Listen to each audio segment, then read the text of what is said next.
Rock feuds can definitely get out of hand, but when a grudge can't even be resolved on one's deathbed, you know there's some deep-seated hatred there. Stay tuned, because we've got plenty of rock's biggest feuds coming up.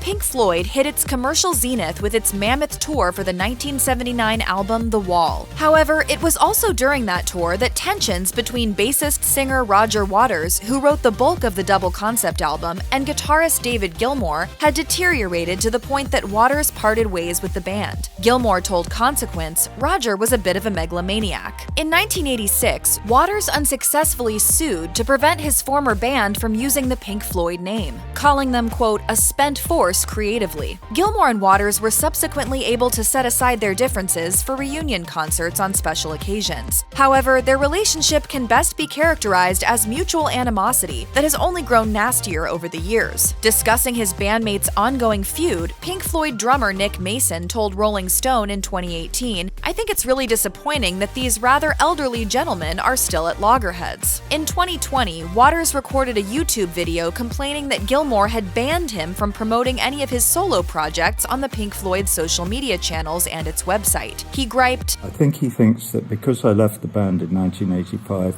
that he owns Pink Floyd, that he is Pink Floyd."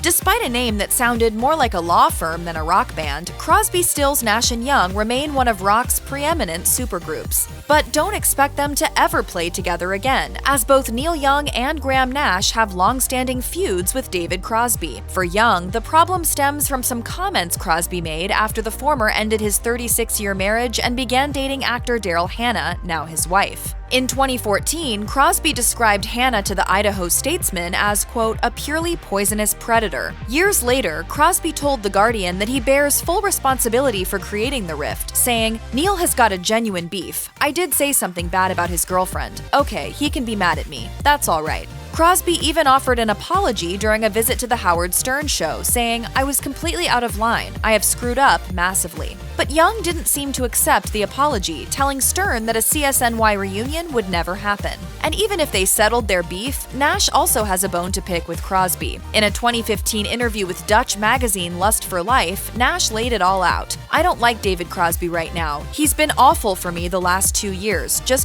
f***ing awful. I've been there and saved his f***ing ass for 45 years and he treated me like."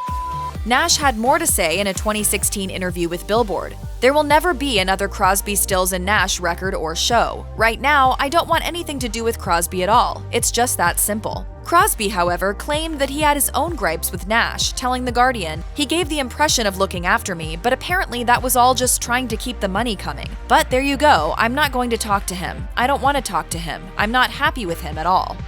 When Stevie Nicks and Lindsey Buckingham joined Fleetwood Mac in 1974, the two were partners both musically and romantically. In the years that followed, the addition of Buckingham and Nicks propelled Fleetwood Mac to heights the band had never before approached. This culminated into the mega-hit 1977 LP Rumours, which is still one of the biggest-selling albums of all time. Fleetwood Mac's intra-band drama was also legendary. Before recording Rumours, Buckingham and Nicks had split, with Nicks then embarking on an affair with drummer Mick Fleetwood. Despite everything, the band soldiered on for decades as a top touring act. However, that came to a screeching halt in 2018 when Rolling Stone reported that Buckingham was fired due to arguments related to a new tour. In a subsequent interview with the Los Angeles Times, he shared his version of events, claiming Nicks threatened to quit if a planned tour was delayed so he could do some solo work. She countered with a statement dismissing Buckingham's account as revisionist history, explaining she was simply unwilling to continue working with him. That she gave them an ultimatum, either Lindsey goes or I go. Fleetwood Mac's Christine McVie explained Buckingham's firing to Mojo as the only route we could take because there was too much animosity between certain members of the band at that point. It was either just completely break up the band or make the best of it.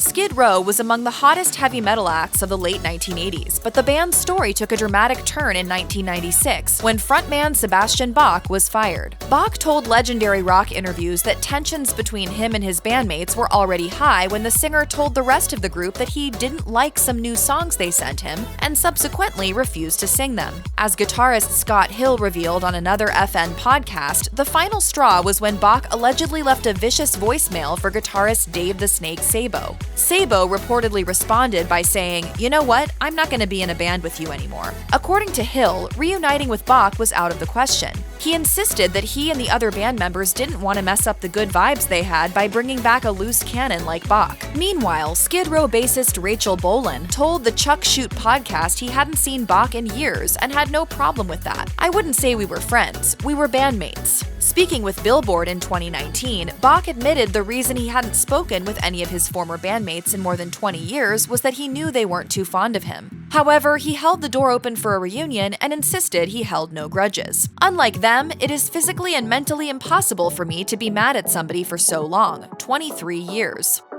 Oasis took the world by storm in the 1990s, with Beatles-influenced hits such as Don't Look Back in Anger and Wonderwall propelling the band to sell an estimated 70 million albums. They even made it into the Guinness Book of World Records for the longest top 10 UK chart run by any group. That massive success was ultimately derailed by the tumultuous relationship between the band's co-founders, brawling brothers Noel and Liam Gallagher. Noel quit the band on several occasions but ultimately returned. However, tensions between the siblings boiled over in 2009 when he issued a statement announcing he'd quit Oasis mid-tour. The statement read in part, "I simply could not go on working with Liam a day longer." This time, he did not return, which Noel says is not that big a deal. All I did was leave a band. That's all I did. You know, I didn't kill anybody yet. In the years that followed, the chill between the brothers did not thaw, and the rise of social media gave Liam a whole new way in which to slag his brother. Among these were a series of bizarre Twitter posts featuring photos of his estranged brother, along with the caption, "Potato." In a 2017 interview with The Times, Noel suggested that Liam needed to go to therapy. Speaking with BBC4's Front Row a few weeks later, Noel said that Liam's nasty tweeting just reinforced his resolve to never play music with his brother again. Simon and Garfunkel were famed for the sweetness of their harmonies, yet there has been nothing harmonious about the volatile relationship between Paul Simon and Art Garfunkel. After the duo's bitter split in 1970, they managed to set aside their differences for several lucrative reunions over the years. These included their wildly successful 1981 concert in New York City's Central Park, where they performed for a crowd estimated at 500,000 people. But despite the millions they were raking in, their relationship was fraught during their 1993 tour. Simon's manager, Joseph Raskoff, shared his recollections in the biography Paul Simon: The Life, saying of one particularly vicious fight, "I genuinely believed that if there had been a knife on the table, one of them would have used it." The final straw came when Garfunkel's voice gave out after damaging his vocal cords. Several dates on a 2010 reunion tour had to be cancelled, and Simon was miffed. According to biographer Robert Hilburn, Simon said, "He let us all down. I was tired of all the drama." Speaking with The Telegraph in 2015, Garfunkel was hopeful for another reunion, yet also referred to Simon as an idiot, a jerk, and a monster. 2 years later, he told CBS This Morning that his relationship with Paul simply has a lot of ups and downs. It's intense. It's like a marriage. It has summers and winters. It waxes and wanes. But in an interview with Rolling Stone, Simon put the kibosh on reunion hopes when he said that any future concerts with Garfunkel were not possible, claiming the two didn't even talk to each other anymore. When the Beach Boys formed in 1961, the lineup featured brothers Brian, Dennis, and Carl Wilson, cousin Mike Love, and friend Al Jardine. As the band's success grew, it became apparent that Brian, who wrote the band's hits, was a full-fledged musical genius. However, he was also suffering from some serious mental health issues, culminating in a nervous breakdown that led him to stop touring with the band. A massive rift eventually grew between Brian Wilson and Mike Love as the former's mental health deteriorated during the 1970s. This ultimately led to the rest of the band firing him. Love stepped up to become the group's de facto leader as the band became predominantly a touring act. For the next few decades, the cousins communicated only through lawyers, including a lawsuit where Love won songwriting credit on some of the band's biggest hits. Love told the Sarasota Herald Tribune, "There was always the perception that my cousin Brian did all the writing, as well as the producing and stuff like that. That was not true. I was the co-author of so many of the big hits." Brian is no fan of his cousin, once remarking, "I don't like Mike Love at all. His attitude is too egotistical. You can't be around the guy. 5 minutes around him is that's all I can take." Fans generally seem to have taken Wilson's side in the debate, and this bothers Love to no end. In his autobiography, Good Vibrations, Love wrote, "For those who believe that Brian walks on water, I will always be the Antichrist." When guitarist Don Felder joined the Eagles, he brought a harder, guitar-driven edge to their mellow country rock sound, in addition to writing their signature song, Hotel California. As the group's popularity escalated, so too did tensions between Felder and bandmate Glenn Frey. By the end of the 1970s, the two had grown to loathe each other. That animosity led to an onstage confrontation, with Frey and Felder each vowing to pummel the other as soon as they got off stage. Ultimately, Felder demolished his guitar backstage, drove off in a limo, and that was the end of the Eagles. It started to become a drag.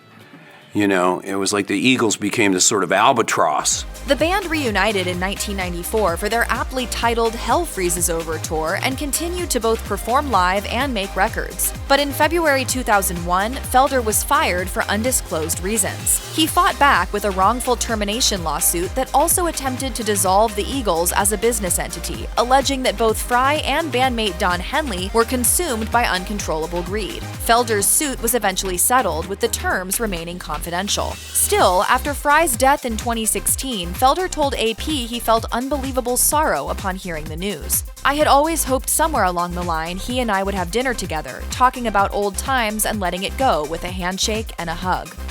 Formed in the late 1980s, Smashing Pumpkins exploded into the mainstream with the band's second album, 1993's Siamese Dream. They then cemented their status with the 1995 follow-up, Melancholy and the Infinite Sadness. But by 2000, frontman Billy Corgan was announcing that they were breaking up. Nearly 2 decades later, in 2018, Corgan revealed the band was reuniting for a tour, joined by original members James Iha and Jimmy Chamberlain. Original bassist Darcy Retzky, however, was not mentioned as being part of the reunion plans. Retzky confirmed she was not invited back, telling Blast Echo she only just found out yesterday that the band has decided to go with a different bass player. This led to a series of back-and-forth missives in the press. While Corgan claimed he'd reached out to her repeatedly and had been snubbed, Retzky told Alternative Nation that his claim was a total fabrication. The band ultimately embarked on its shiny and oh-so-bright tour, Sans Retzky. In 2020, Corgan confirmed that Retzky would never be part of any future Smashing Pumpkins iteration.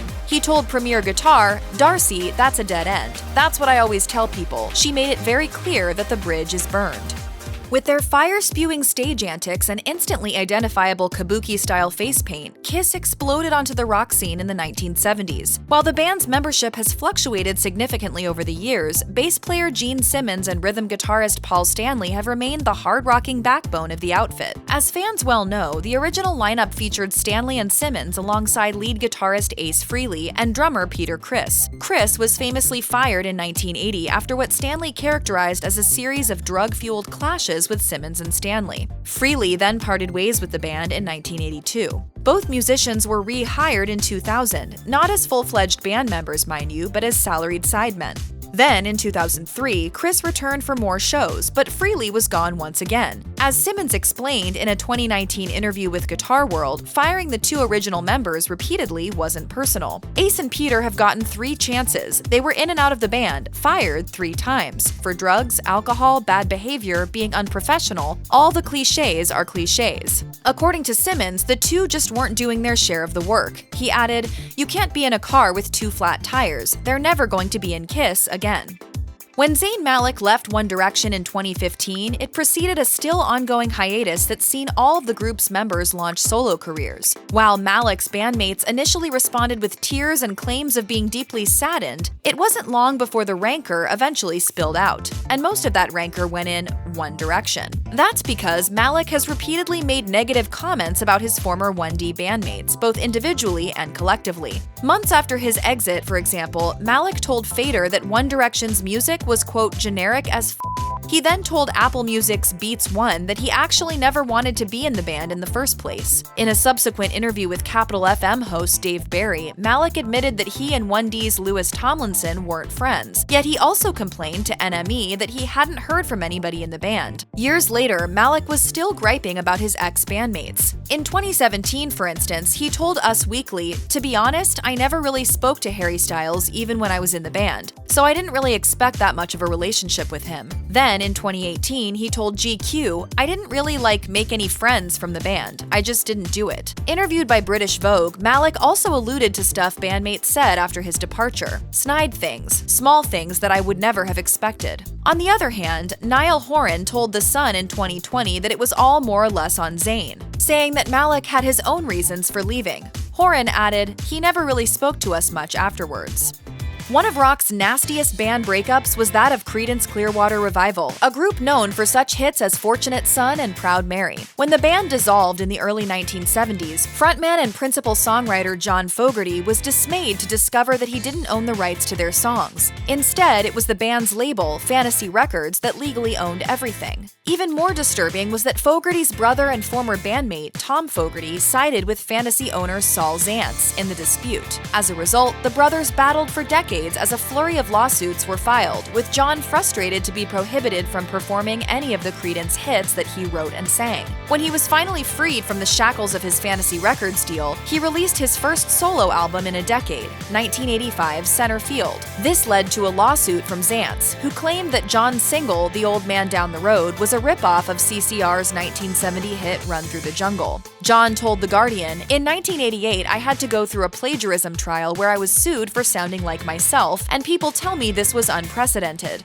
Tom died in 1990 of complications from AIDS. But even on his deathbed, the two brothers weren't able to resolve their issues. CCR bassist Stu Cook summed it up succinctly when he described the brothers' decades-long quarrel to The Guardian as the saddest story in rock and one of the longest ongoing stupid feuds. Ian Gillan joined British hard rock outfit Deep Purple in 1969. He served as the band's lead singer during its most successful period in the 1970s, lending his distinctive pipes to hits like Smoke on the Water. But according to Louder, by 1973, tensions with temperamental guitarist Ritchie Blackmore had become too much for Gillan, who tendered his resignation in a letter. Gillan and Blackmore put their differences aside when the classic lineup of Deep Purple reunited in 1984. As was the case before, the two musicians did not get along, typified by Blackmore's infamous quip, "I'm going to attack Ian Gillan in a back alley." Gillan exited a second time in 1989, but then subsequently rejoined Deep Purple in 1992. This in turn led to Blackmore departing the following year amid increased onstage friction between the two. Asked in a 2021 Tales from the Road interview whether he and Blackmore would ever reunite on stage, Gillan replied, "No. Needless to say, it was all pretty nasty when we finished and Ritchie walked out." He then went on to explain that he and the rest of the band didn't harbor resentment toward Ritchie. "He has his own interpretations and the rest of us have our interpretations, so it's really not worth being fired up about it." Gillan added that playing with Blackmore again would be rather unenjoyable. Check out one of our newest videos right here. Plus, even more Nicki Swift videos about your favorite musicians are coming soon. Subscribe to our YouTube channel and hit the bell so you don't miss a single one.